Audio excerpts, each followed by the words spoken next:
আদর্শ রাষ্ট্র, মানুষের প্রকৃত স্বাধীনতা। এখন কথা হলো, মুহাম্মদ সাল্লাল্লাহু আলাইহি সাল্লাম ও তার সাহাবায়ে ইকরাম যেরকম চরম ত্যাগ ও তিষ্কার পর একটি শান্তির সমাজ কায়েম করেছিলেন, সে কথা কি আমরা স্মরণ করব না?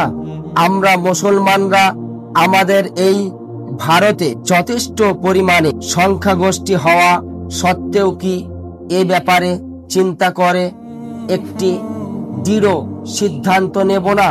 মুহাম্মদ সাল্লাল্লাহু আলাইহি সাল্লাম আমাদের নাজাতের জন্য আল্লাহর কাছে শাফাআত করবেন, এটা আমরা আশা করি। কিন্তু মুহাম্মদ সাল্লাল্লাহু আলাইহি সাল্লাম যদি পরকালে আমাদেরকে জিজ্ঞেস করেন, হে আমার উম্মত, বলতো আমি তো অতি নগণ্য সংখ্যক সাহাবী নিয়ে কল্যাণকর রাষ্ট্র কায়েম করে তোমাদের কাছে তার নমুনা রেখে এসেছিলাম, এত বিপুল সংখ্যক মুসলমান হওয়া সত্ত্বেও তোমরা একটি ইসলামী সরকার গঠন করতে কেন এগিয়ে আসনি? তোমরা কি তোমাদের দায়িত্ব বুঝতে পারোনি?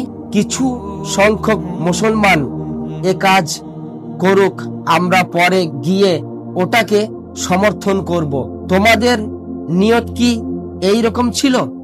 আমাদের কাছে মুহাম্মদ সাল্লাল্লাহু আলাইহি সাল্লাম এর রেখে যাওয়া আদর্শ আমরা কেন অনুসরণ করিনি এবং তার দেখানো নজির এর কেন সৎ ব্যবহার করিনি?